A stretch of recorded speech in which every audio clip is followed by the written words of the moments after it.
My dear friends, do you remember those magical afternoons spent lost in incredible stories? The books that whisked us away to far-off lands and left us dreaming long after we turned the final page? Today, we're taking a nostalgic journey back to the 1950s and 60s to rediscover the books that shaped our childhoods and molded our imaginations. Join me and Dr. Time as we explore the 10 stories that filled our nights with wonder and our hearts with joy. Let's start with a tale that taught us all about the power of friendship and sacrifice. Charlotte's Web. E.B. White, a man deeply connected to nature, found inspiration for this beloved story right in his own barn. Did you know that the character of Charlotte was inspired by a real spider he observed? White was so moved by the process of writing this book that he often cried while working on it. And the beauty of this tale? It's been translated into over 30 languages and adapted into multiple films and plays. But my dear friends, do you remember the first time you read about Charlotte's final act of kindness? How did it make you feel? It's moments like these that stay with us forever.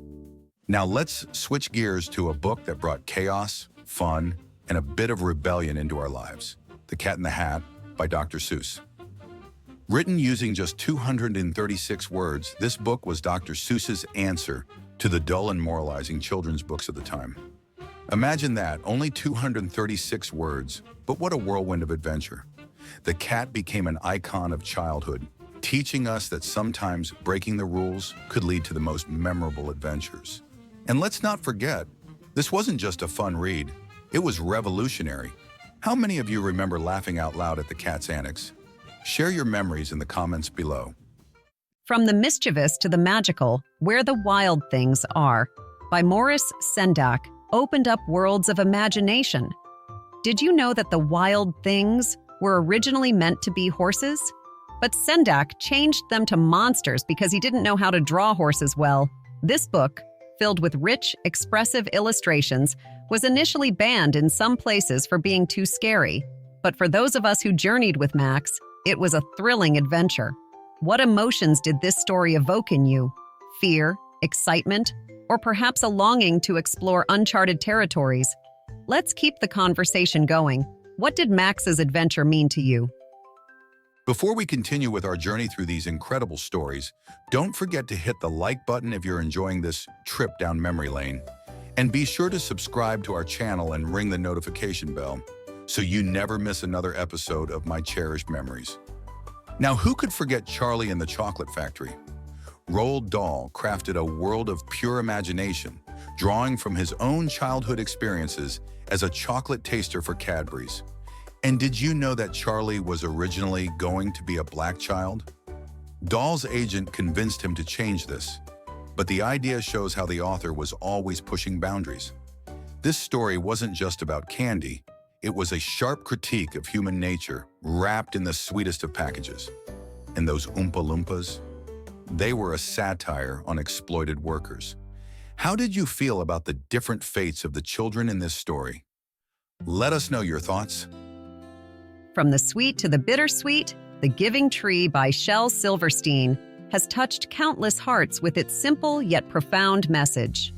This story, initially rejected by publishers for being too sad for children and too simple for adults, has become a timeless piece, sparking deep reflection on love and sacrifice. But the beauty of this book lies in its ambiguity. Is it about unconditional love?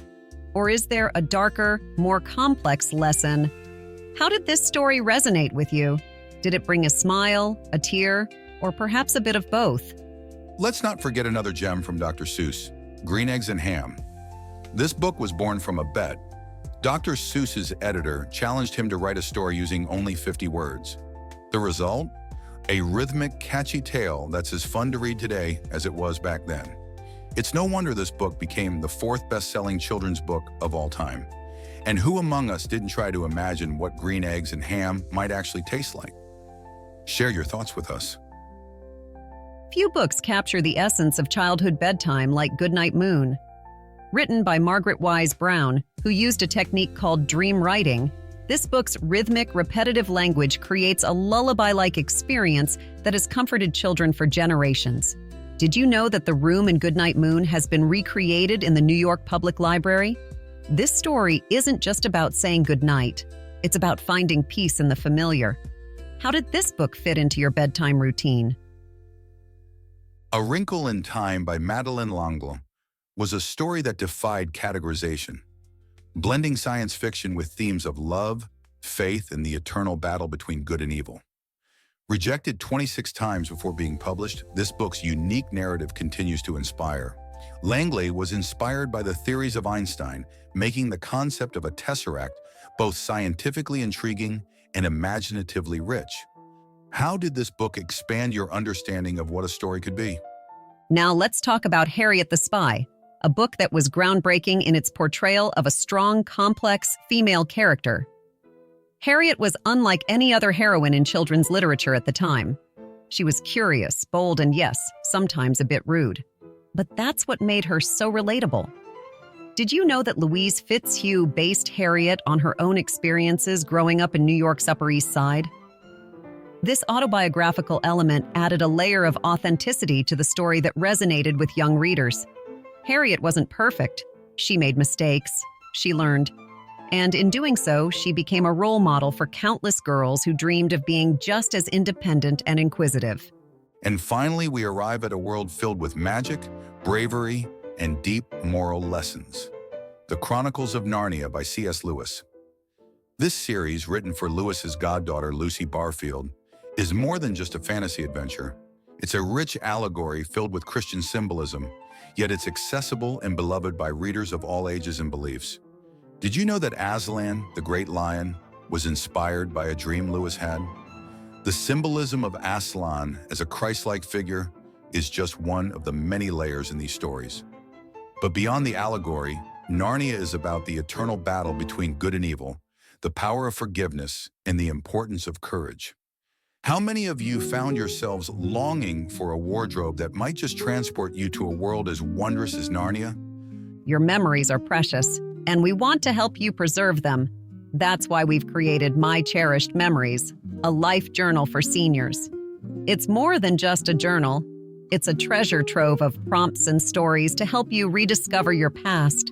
Start capturing your life stories today and create a legacy for your loved ones. Don't let these precious memories fade. Find the link below and begin your journey now. And don't forget to subscribe and hit the notification bell. We've got so many more stories to share.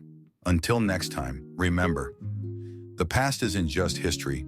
It's a treasure trove of cherished memories.